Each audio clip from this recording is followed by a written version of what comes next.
एक बार फिर झारखंड के मुख्यमंत्री हेमंत सोरेन के आवास के बाहर बड़ी संख्या में भीड़ जुटने वाली है और ये तमाम जो हैं शिक्षक हैं। इस बाबत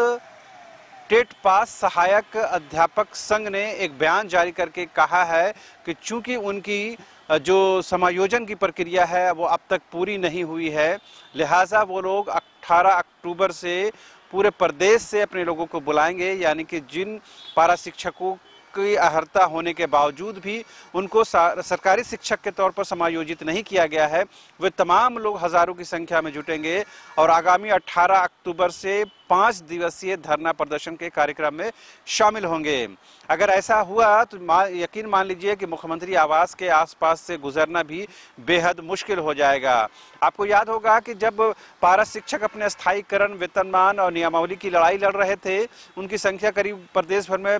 65,000 बताई जाती है। तो जब भी वो रांची आते थे तो उसकी वजह से जो शहर का जो कामकाज है वो बाधित हो जाता था।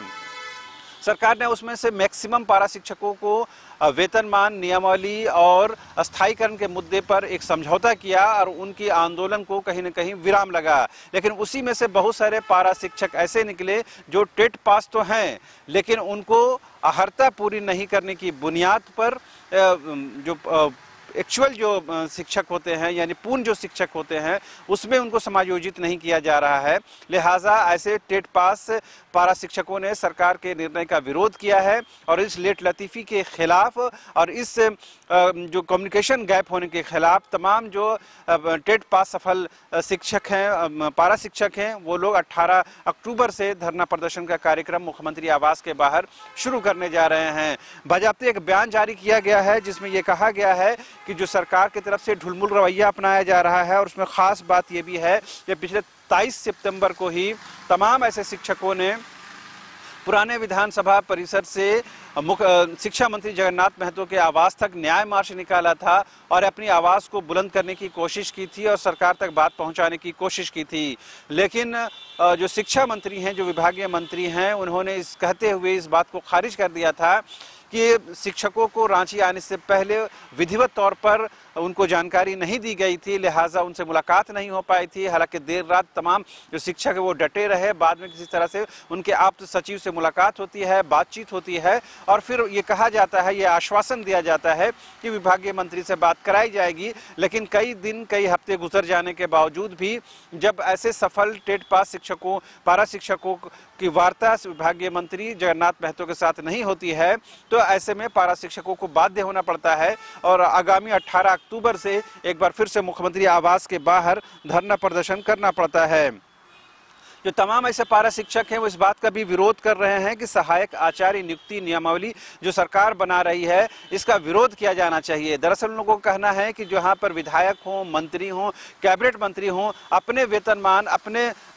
सैलरी बढ़ाने को लेकर के एक बार में निर्णय ले लेते हैं और उनकी जो सैलरी होती है वो पर्याप्त होती है। लेकिन शिक्षकों की जब बात होती है, जो राष्ट्र के निर्माता हैं, तो उनका वेतनमान इस नई नियुक्ति नियमावली में बेहद कम है। इतना ही नहीं, ऐसे पारा शिक्षकों ने सरकार पर तुष्टीकरण का भी आरोप लगाया है और कहा है कि जो टेट की बाध्यता है, जो यानी टेट का जो कंपल्शन है वो अल्पसंख्यक स्कूलों से हटा दिया गया है। यानी कि बिना टेट के पास किए भी अल्पसंख्यक स्कूलों में आप शिक्षक बन सकते हैं, बल्कि गैर जो अल्पसंख्यक स्कूल है उस तरह के प्रोविजन नहीं किए गए हैं। लिहाजा सरकार इसमें कहीं ना कहीं जो है दो नजरिया रखती है, ड्यूअल स्टैंडर्ड रखती है। लिहाजा इन तमाम विषयों को लेकर के आगामी 18 अक्टूबर से मुख्यमंत्री हेमंत सोरेन के आवास के बाहर बड़ी संख्या में टेट पास जो पारा शिक्षक हैं, जो सफल अभ्यर्थी हैं, वो एक बार आंदोलन के मूड में हैं और 5 दिवसीय ये कार्यक्रम है। ऐसे में अगर इस बीच यानी 18 अक्टूबर से पहले सरकार के स्तर पर या विभागीय मंत्री जगन्नाथ महतो के स्तर से अगर कोई बीच का रास्ता नहीं निकाला जाता है तो कहीं न कहीं तमाम जो शिक्षक हैं वो विभिन्न जिलों से होते हुए मुख्यमंत्री आवास पर पहुंचेंगे और जाहिर सी बात है जब उनकी गैदरिंग होगी तो कहीं न कहीं सुरक्षा का भी एक महत्वपूर्ण इशू रेज हो जाएगा। ऐसे में अब देखने वाली बात ये होती है कि विभागीय शिक्षा मंत्री हो या विभागीय शिक्षा सचिव हो इस बारे में क्या कुछ करते हैं। फिलहाल कोई बयान आधिकारिक तौर पर नहीं आया है। इस बीच तमाम लोगों को जानकारी ये भी मिल रही है कि ईडी का जो दायरा है, वो जाँच का जो दायरा है वो कहीं न कहीं बढ़ गया है, जिसकी जद में ये सूचना के मुताबिक विभागीय मंत्री, शिक्षा मंत्री जगन्नाथ महतो भी आ रहे हैं। उन पर आय से अधिक संपत्ति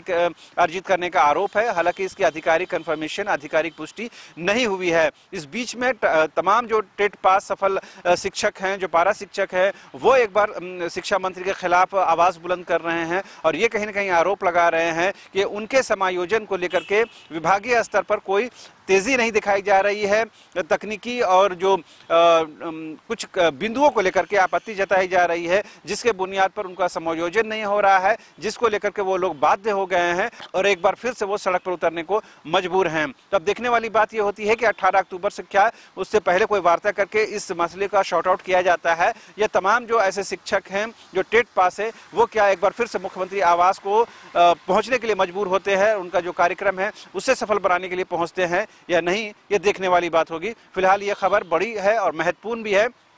क्योंकि सरकार ये कह रही है कि हम तमाम ऐसे समस्याओं का निदान कर रहे हैं जो लंबे समय से चले आ रहे हैं, चाहे पारा शिक्षकों का मसला हो या फिर ओल्ड पेंशन स्कीम का मामला हो या फिर जो सहायक पुलिसकर्मी है उनका मामला हो। इन तमाम विषयों पर सरकार ने कहीं न कहीं स्टैंड लिया है, लेकिन टेट पास शिक्षकों को लेकर के, पारा शिक्षकों को लेकर के सरकार क्या कुछ अब तक अंतिम निर्णय नहीं ले पाई है, जिसकी वजह से कहीं न कहीं एक गुस्सा है और एक विरोध है। इसी की वजह से तमाम जो टेट पास पारा शिक्षक हैं वो बाध्य हुए हैं और 18 अक्टूबर से वो मुख्यमंत्री आवास के बाहर धरना प्रदर्शन करने के लिए मजबूर हो रहे हैं। फिलहाल मुझे और मेरे सहयोगी कैमरा पर्सन विकास को दीजिए इजाजत। नमस्कार।